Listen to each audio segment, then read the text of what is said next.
somebody asked me about like things I would have done differently, and I forget what I said. I didn't have a great answer.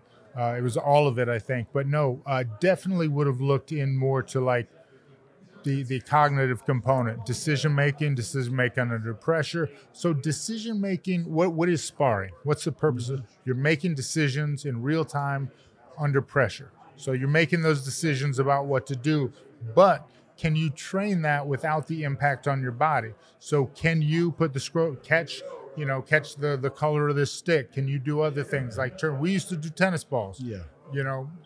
Yellow tennis balls, catch, black tennis balls, dodge. It's pretty good. Or you'd like the turn, or where they throw it on the wall in front of you.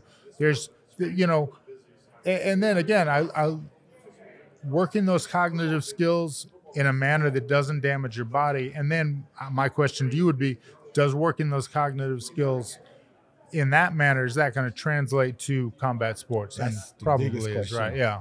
And I had a fighter that I'm working with. He's from Saudi Arabia. And he asked me that just yesterday. It was our second session together. And I say yes, and this is why. Okay. It's not necessarily, it's like strength conditioning, right? Yeah. If you squat 300-400 pounds, you're strong, your muscles can generate more force, but your technique and your mindset is going to put those forces to use. Mm-hmm. So with the cognitive training, I look at it the same way. I want to see, how do you deviate, like you said, under pressure? If I do a reaction drill with like the lights or something like that, or on the iPad, it's not going to be a direct transfer to kicks and punches and grappling, but I can at least measure and see when you're at it with more stress or cognitive load, do you go down in thinking? Do you go up? Because I have some fighters who get better when I up the cognitive load, and some get worse when I lower it. And I want to see what that tells me. So it's more like an interpretation for me versus the end-all outcome of, am I going to fight better? Yeah. Yes, I would say generally. Is it transferable? Yeah, to some extent it would have to be, right? Yes. Your ability to, process information is important. Exactly. And I was going to ask, actually, before they stopped, I think the next person before we had to stop. And my question was actually more about the field. Oh, you have to take that? Oh, sorry. I have no idea. But yeah, so the question I was going to ask you was about the field of, you made a good point with having people who may not need the confidence or the self-talk. But that's why I was going to ask, do you see like how MMA is multidisciplinary? You can't just be a good boxer, a good grappler, a good jiu-jitsu artist. But in sports psych, what if we had a person who had a little bit of the strength conditioning, had a little bit of the cognitive, a little bit of the mental skills? Because I think personally, I'm a little biased, that multidisciplinary approach, not even just fighting, it gives a lot more tools to the athlete.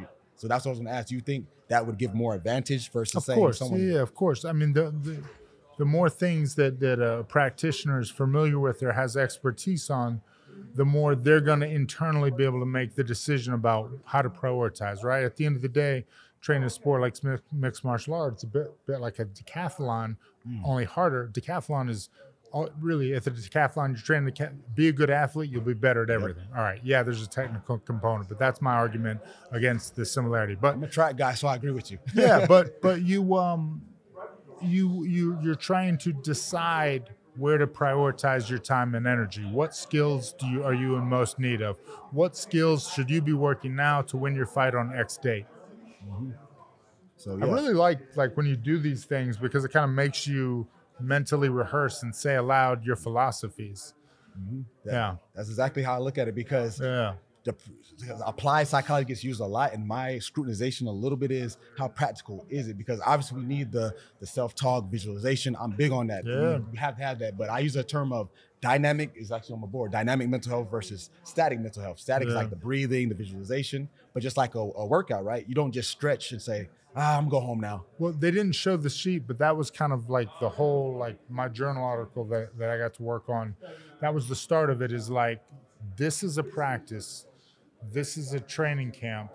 What skills should I use where and why? Mm-hmm. What should I be doing? And you have a similar approach, like, as far as like, your cognitive load, right? Like you're training X, Y, and Z. This is what you're training at the beginning of camp to get better.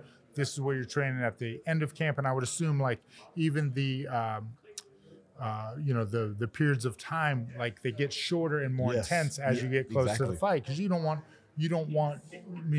a bit of a deload, but you still want to be hitting those high points, right? Exactly. Periodization. You put it on your slide. The periodization is, I actually did my master's thesis on periodization and mental skills. So that's why I said you hit it on the paper. Like you said, we're experts. Super cool, man. But you're the real expert, because you can take the practical from fighting and mix it with your knowledge base.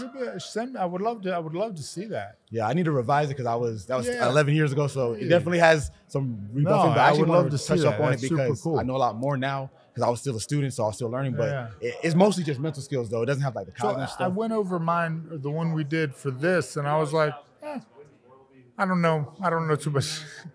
That looks pretty good. Nah, it worked. And I think everyone felt it because my big, I hate keep using the word scrutiny, but like any industry, I even scrutinized myself. Things I was doing like Dustin 7 years ago, some of it I don't do anymore because eventually I saw like, going back to what we said, is this relevant for him? Well, physical, mental, cognitive?